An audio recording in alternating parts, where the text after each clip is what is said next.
诸位，我之前在安徽狂悖无礼，得罪了胡老太爷。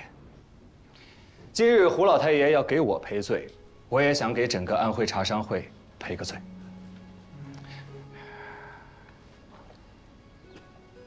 老太爷光风霁月，我心中佩服得很。之前种种得罪，咱们就给他翻篇过去，以后谁也不要再提了。只是这天下第一茶的金字招牌，是我们安徽的，不是我一个人的。这招牌理应挂在安徽茶商会里头。这是我送给老太爷的第一份礼。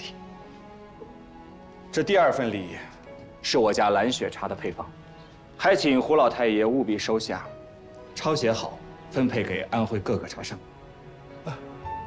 顾先生，这份礼太重了，便是千金万金也难买啊！你要是不说明白了，我可不敢接。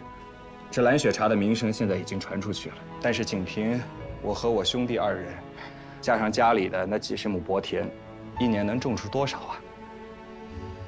我就怕到了以后，市面上出来很多牛头马面的假货，毁了这茶的名声，那可是安徽茶商会的过失啊！所以胡老太爷，这配方无论如何，你得收好。这说的我都没有回旋余地。顾先生您放心，要是顾家的蓝雪茶能大行天下的话，那便是顾先生的功劳。安徽茶商会愿听您调遣。哎，这个位子我可做不了。我这个人嘛，耐不了烦，清闲惯了，守着家里的茶园，逍遥自在，挺好的。这个位置还得您来主持。顾先生是自谦之词，绝不是自谦。如今兵荒马乱，安徽几十万茶农苦不堪言。我在想，这蓝雪茶或许就是我们的一线生机。只要我们能把这个茶给推广出去，茶叶卖得好了，安徽的老百姓日子也能过得舒服些。这可是安徽茶商会的功德呀。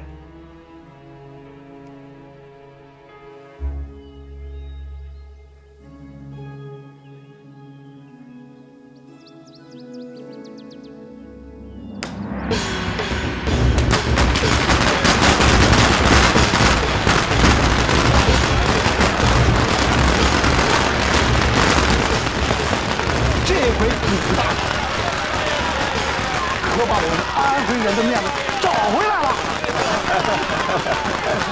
以后您老人家还得多替我说2句好话啊！我老人家，要不是古大，我们大伙的茶叶能卖这么好的价钱吗？哎，您说，以后多土气的名字，蓝雪，那简直了，是不是啊？是。以后叫二老爷，叫二老爷。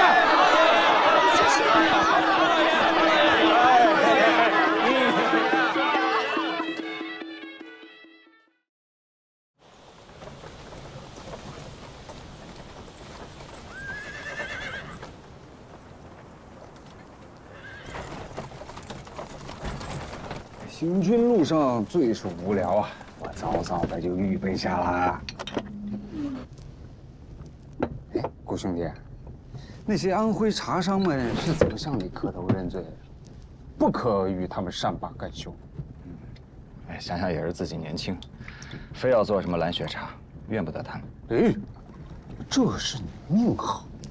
这天底下有谁能一出门就遇到圣母皇太后？又有谁能得了圣母皇太后的青睐，一鱼之下点石成金呢？你到王爷为何如此买账？没办法，圣母皇太后那块匾把他给压住了。当初大人要我饮宴，也是圣母皇太后的意思吧？这是自然。不过啊，我也不白沾顾兄弟的光。合肥城打下来，功劳你我一人1半。哪怕把满城的人都杀光，我也在所不惜。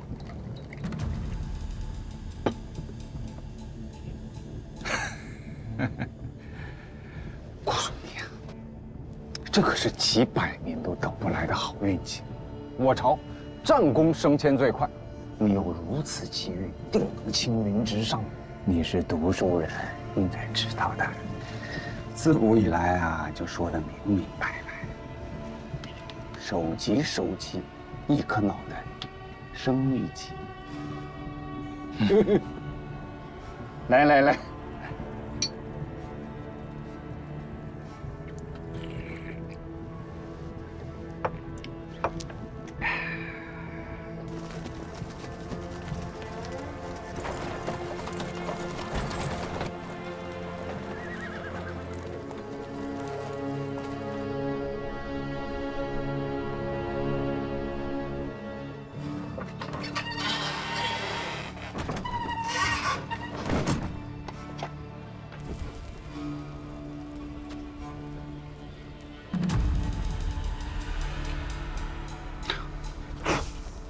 苏小姐，哎，你最好别出去，这外面都是我的人，没我的命令，陡然接人出来，你脑袋就没了。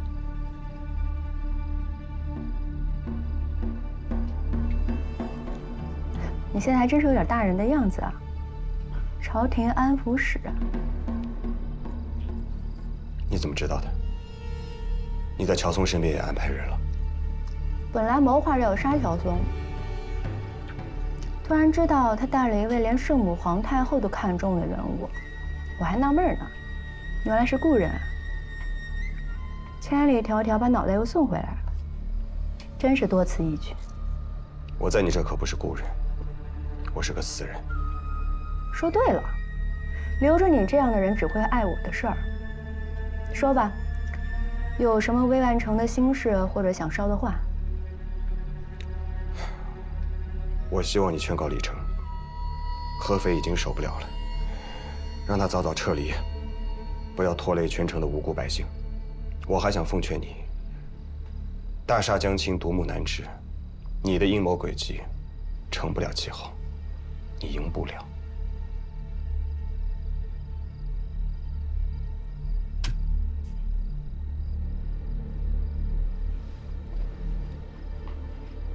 你还是改不了牙尖舌利的毛病。不怕死吗？怕。你不怕吗？既然之前我坏了你的好事，你又差点整死我，那咱俩算是扯平了，可以谈笔生意了。没想到你还是个生意人。我要全合肥城无辜的百姓都平安地活下来。这个生意能不能做？你去告诉李成，如今合肥已经被围了3面，他还有一线生机。英雄无奈事多情，还惦记着白小姐呢。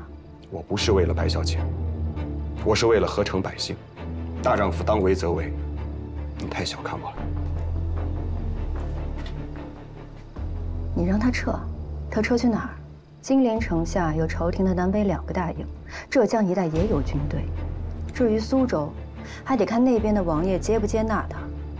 所以我们要通力合作，你帮他谋划一条退路，需要我做什么的，我定当尽力。想不到你还敢这么跟我说话。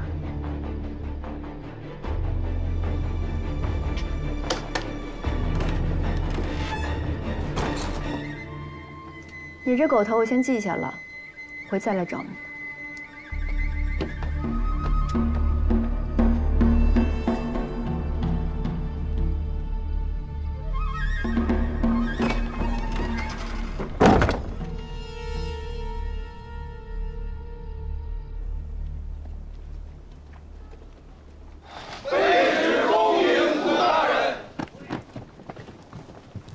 五兄弟啊，像我一样。你若好好拿他们当个人看，他们反倒欺你，这就是官场。乔大人，我这算什么官儿？不用学这一套了。2位大人一路风尘，多多辛苦。安抚使辛苦。包锦绣，我不是官儿，不用给我行礼。那个不然，古先生是安抚使，乃圣母皇太后简拔，不知道比我这5官4品要高到哪里去了。朝廷体制怎敢破例？来，请。酒菜早就预备好了。奏乐。来，诸位，咱们敬乔大人一杯。乔大人一到，如日出东方，妖邪遁去。围城那么久，今儿可看见曙光了。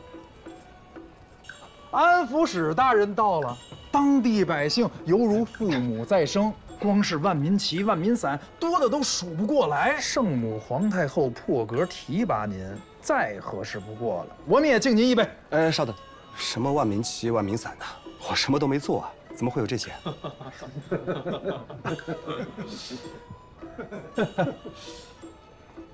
哦，你们真有一套。这个是自然要早早备下的，难道还真等那些草民们送啊？宝清兄啊，但是我有一事不明，还想请教您一下。安抚使，请吩咐。我听说合肥就要断粮了，你们打算什么时候攻城啊？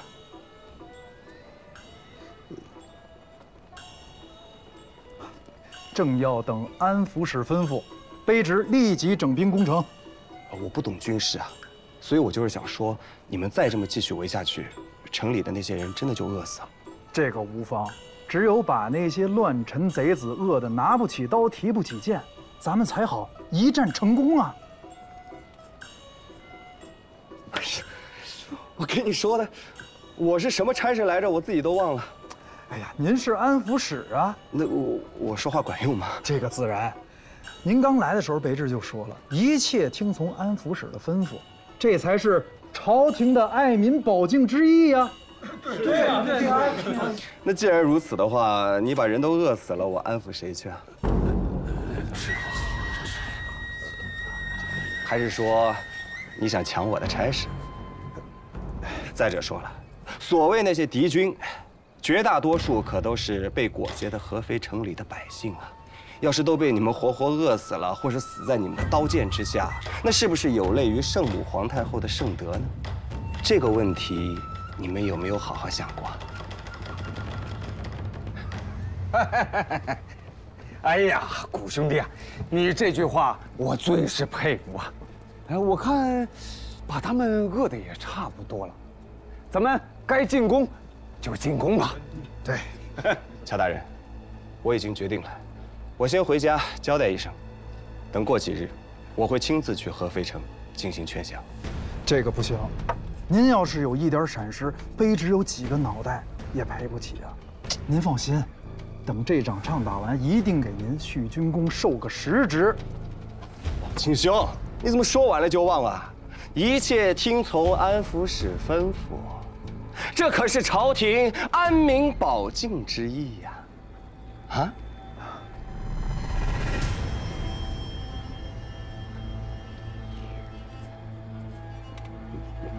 我得先回去了。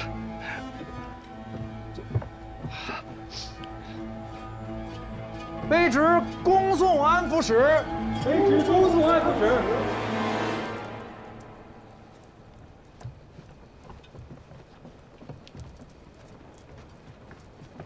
老乔，这谷老板是个当官的料。让你说话那么不小心。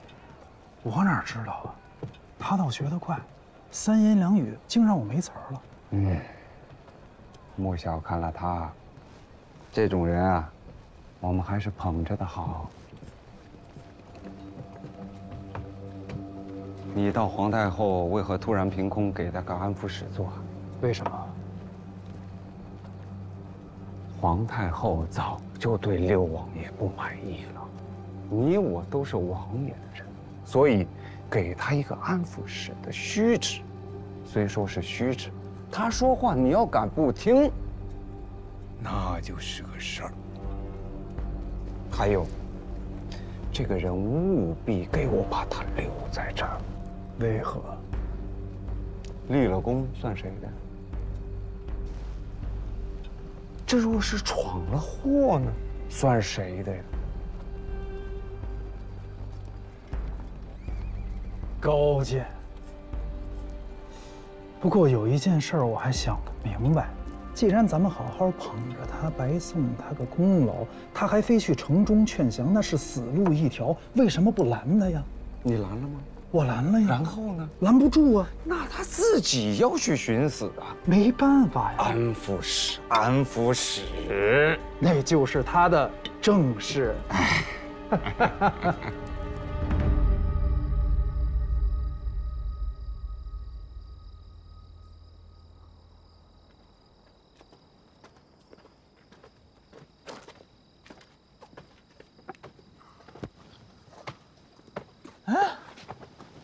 你怎么没穿老虎皮啊？我等你半宿，我就想看你穿老虎皮呢。哥，你跟太后熟，要么你跟他商量商量。你不想当官，你给我弄身老虎皮穿穿呗。我这村前村口走一圈多威风呀！你披什么老虎皮啊？我在关外被狼追的时候也没见你来救我，就看你狐假虎威。你这就没良心了！我到处找你，我都不知道哭了多少回了。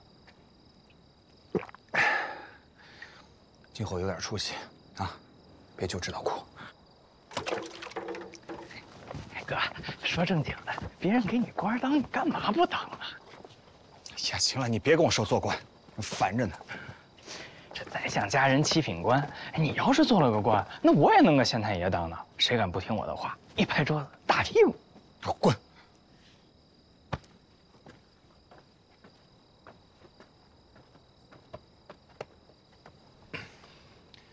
娘，我回来了。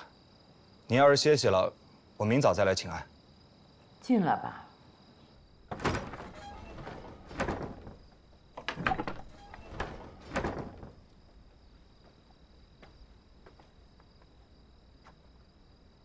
老儿说你差点丢了命，我都快吓死了。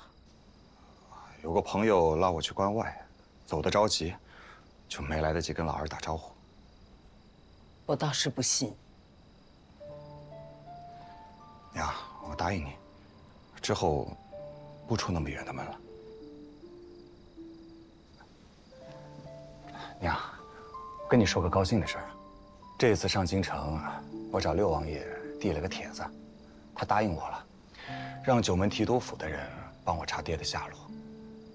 要是连他们都找不到的话，那便是真的找不到了。你不要太过伤心了。我不是伤心，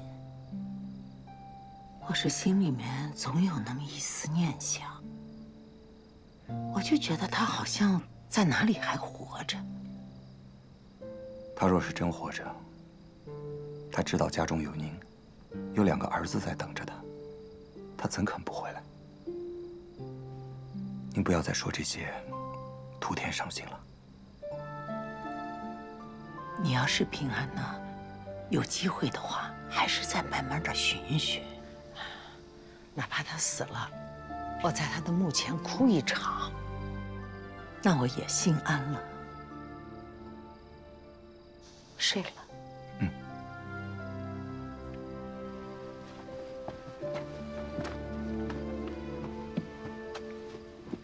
今夜我哪儿都不去了，我就在这儿守着你。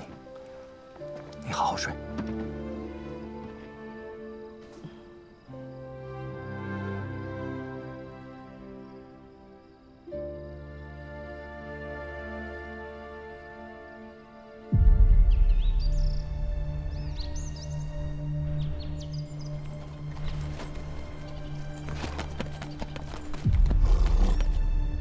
安徽安抚使古平原，我要见你们李成将军。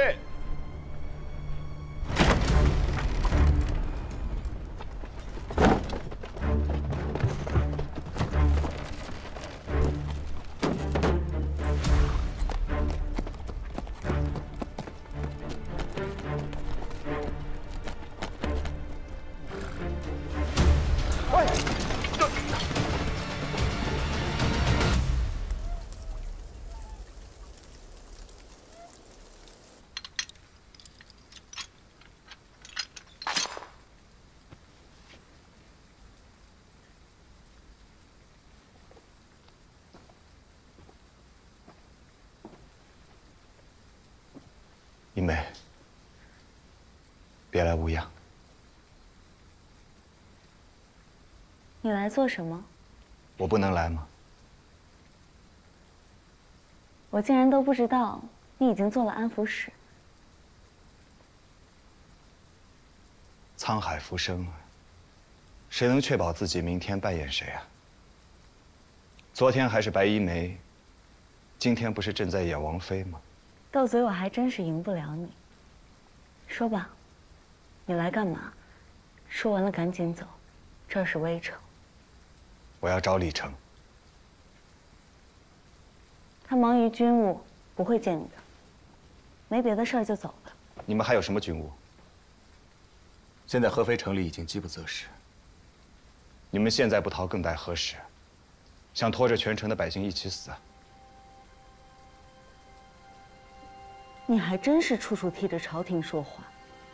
一梅，做了王妃，心肠也变硬了，要那么多人陪葬啊？你何苦为难我？不是为难，我是求你，哪怕你们自己要走断头路，放过全合肥城的百姓，给他们留点福气。白老先生若看到你现在这样，得多难过。苦大哥，你不能那么说我。便是我想走，我也做不了这个主。这是怎么了？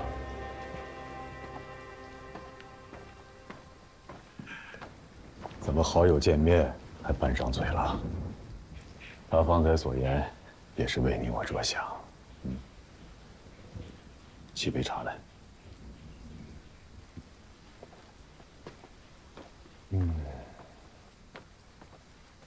请。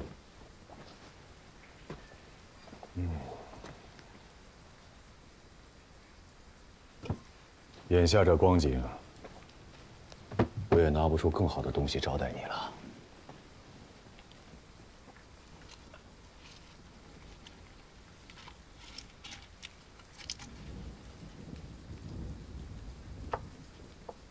你们现在就吃这个？这可是好东西啊！王府先后的花园我都给扒了，种了好些花生。我还没请教，现在我该称呼你谷兄，还是谷大人？就叫谷平原。是我小气了，给谷兄赔罪。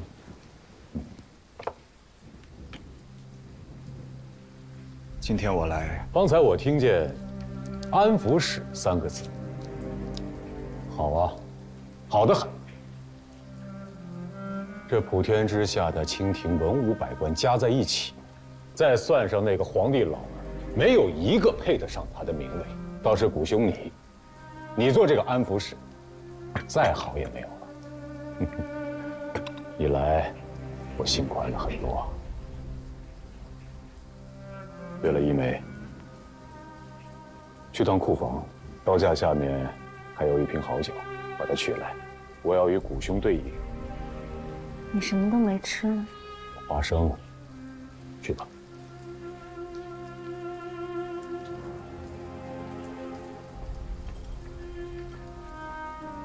合肥城眼下的光景，谷兄有什么要教导我的？如今的合肥城被围了3面，你为什么不撤？过了长江就是金陵。看来谷兄真是为官不久。是。退出合肥，去哪儿？浙江，朝廷的军队虎视眈眈。苏州，只怕我那些老兄弟们不答应。去金陵。金陵城外南北大营几十万人，我就算拼死冲入金陵，和老兄弟们坐在一起，只怕我的结局会更惨。为何？你可知金陵城如今的境况？不知。老兄弟们同是曹阁，危亡只在数人之间。死期将近了。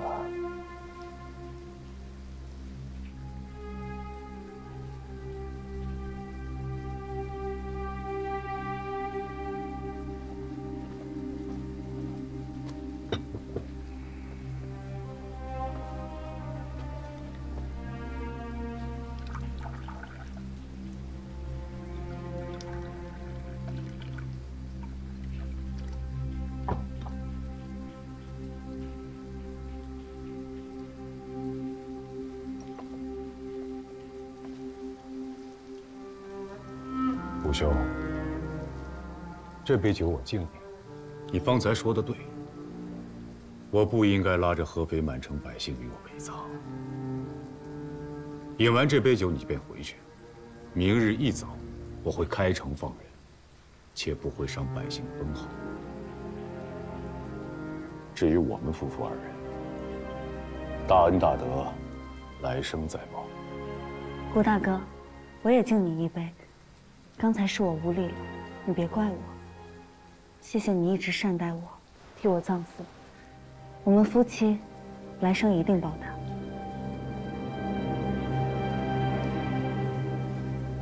好啊，一个效忠，一个殉情。你们考虑过其他人吗？你所指何人？你的那些兄弟们。你想说什么？他们可没做过王爷，没住过你那么大的府邸。他们现在正在吃什么？我看他们未必愿意陪着你一起死。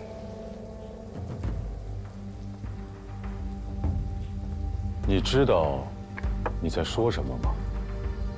大家都是人生父母养的，但凡有一口饱饭吃，谁愿意造反？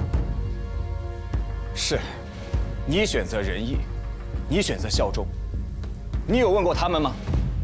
你敢不敢去问一句，让那些不愿意效忠你的人跟着我出城，然后你自己去死？人前乱我军行者，其罪当诛啊！莫伤我，谷大哥，你说这话做什么？你快走啊！我有说错一句吗？你们的命是命，那些人的命就不是命。你要是不服气，杀了我便是。来人！夫君，夫君，传令下去，本王要阵前训话。你随我来，我让你看看我手下有没有软骨头。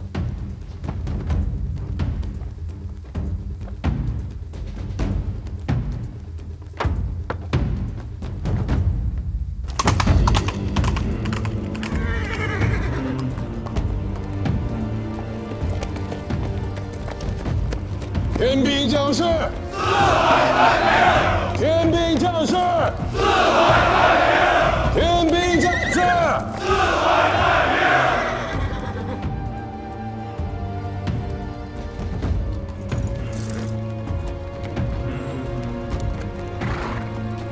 我6岁加入义军，那个时候老哥哥们问我，种田的辛勤劳作，为何最后饿死路边？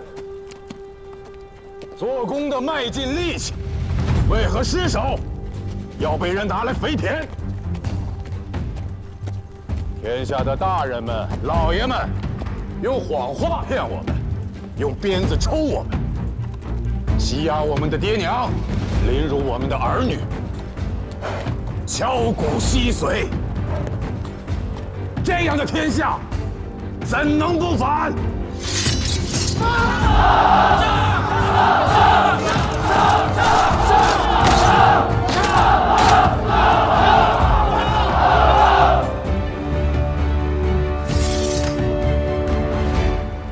你们中间好些人是从广西出来的老兄弟，还有一些是这1、2年跟上来的。如今我们被困在这合肥城里，无路可走。大战在即，我不强求。愿意留下的，吃掉剩下的粮食，磨块刀剑。升天之后，我们接着做兄弟。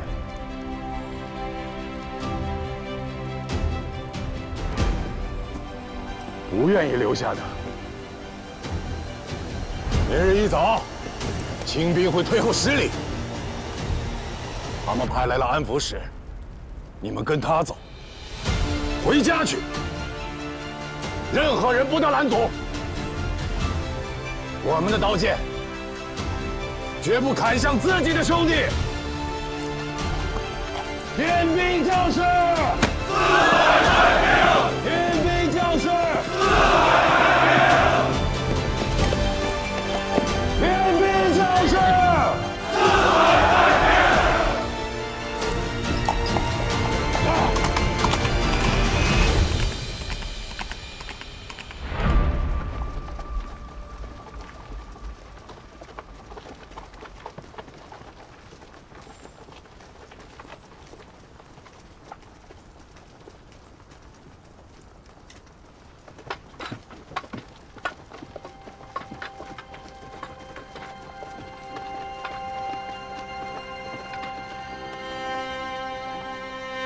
这下你满意了吧？你要不要再问问其他兄弟？是当真以为我不敢杀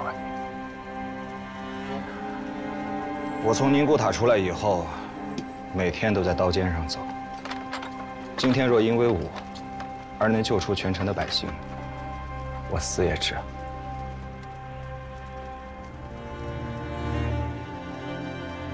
你看这些百姓，等战争过后，他们都是没了地的农民。你应该为他们高兴。出了城又能怎样？人的命数，老天爷早就定好了。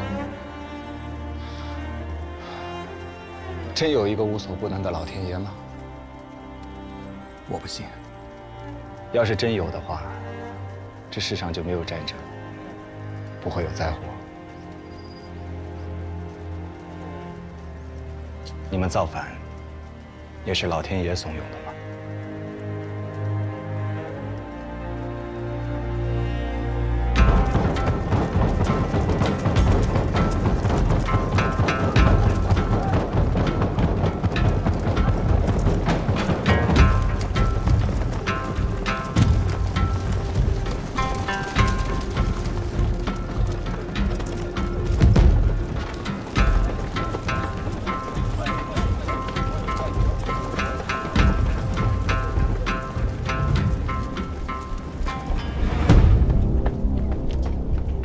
大人，请古先生。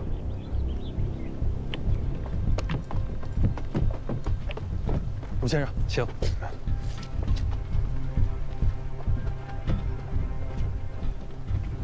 古先生为国效劳，舍生入死，辛苦。不敢。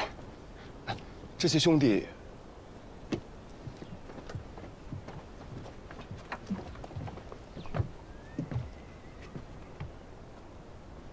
所有弃暗投明的弟兄们，听了，把武器放下，到北营集合。不是要送我们回家吗？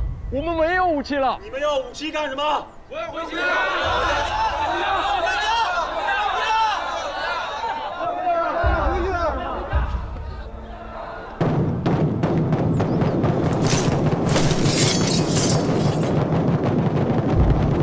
大人，不可！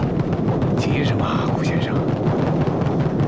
他们既然已经投诚，那就还是我大清的子民，你不能这样。你误会了，误会了，我来跟他们说。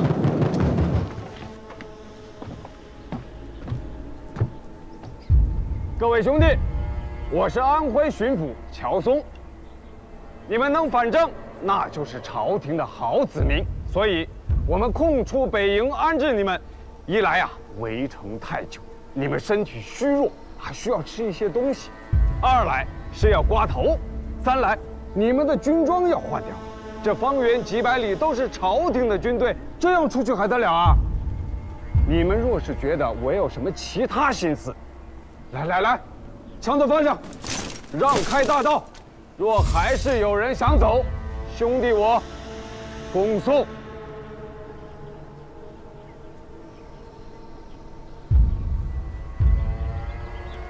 走吧，兄弟们，饭都准备好了，水也烧开了，吃了饭，起早挂头，明天上路都有路钱吧。走吧，走吧，走。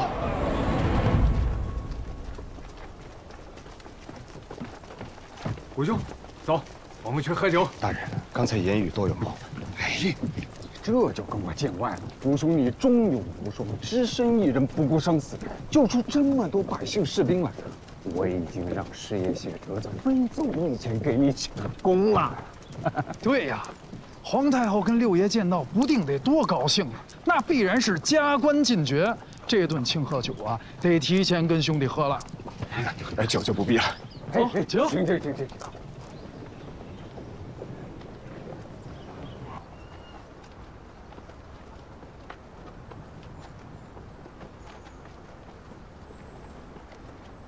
王爷，谁让王妃上来的？莫怪他们，是我执意要来的。都站远点。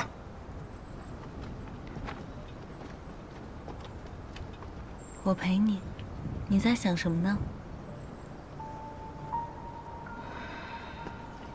我在想，如果没有打仗，我们夫妇二人站在这城楼上看风景，那该多好。若是没有战争，你还在广西挖煤呢，我可见不到你。是啊，兴许你早就嫁给那古平原了。怎么，你还在生他的气？大丈夫恩怨分明，他与你有恩，就算对我有所冒犯，我也不会计较。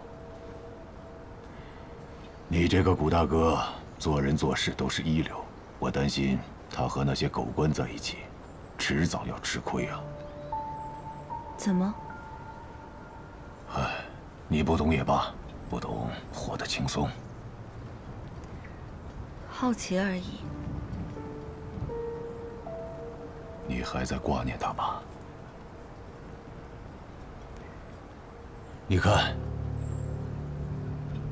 城外这些密密匝匝的清兵，他们知道我们城内粮食弹药紧缺，为何久久围而不攻？是因为他们想发财。只要我们还活着，他们就可以向朝廷伸手要人、要钱、要枪，朝廷无不满足。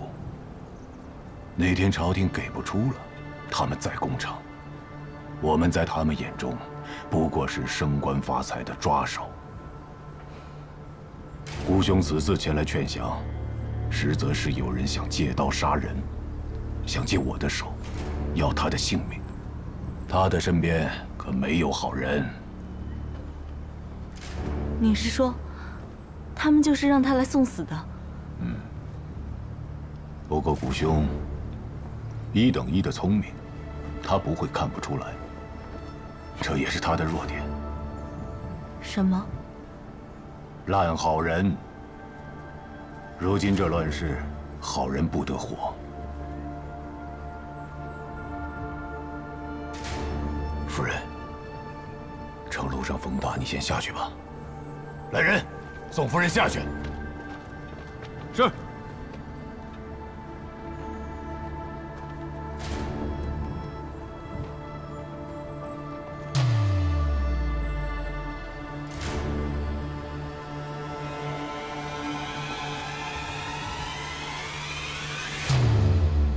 要攻城了。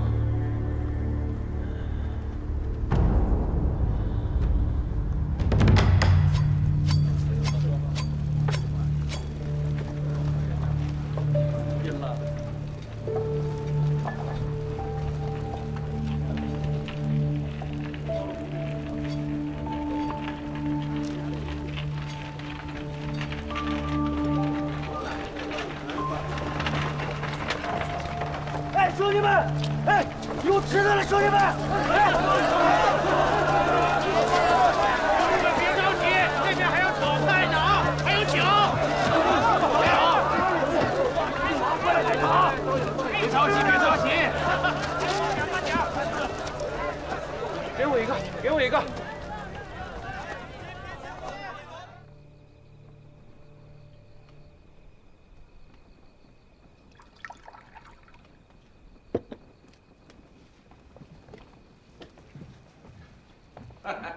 古兄弟，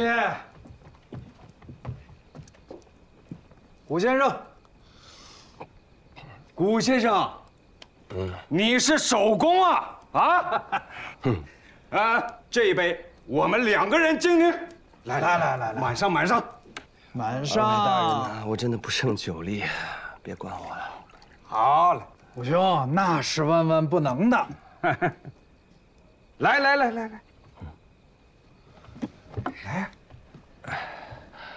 那我说出一个理由，就可以不喝这杯酒。哦，什么理由啊？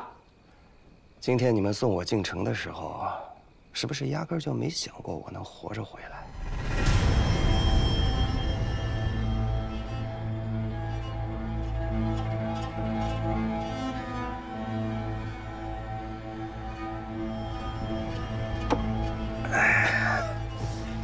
吴先生，这话从何说起啊？我何德何能当这个安抚使啊？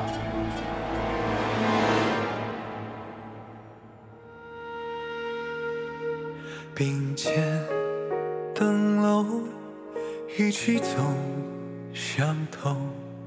风雪踏过山海途游，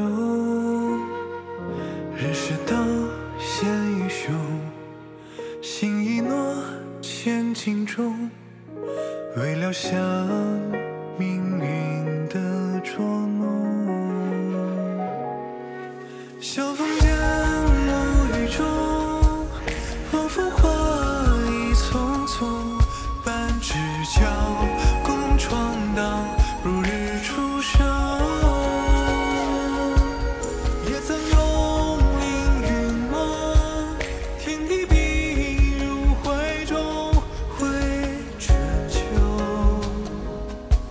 岁月峥嵘，当时同舟携手渡江河翻涌，劝君更尽酒一盅。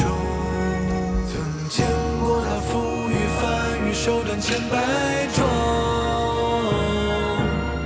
也见过那离子将人心渐渐万空。生与浊世所幸，彼此曾患难与共。是一，好似一场梦。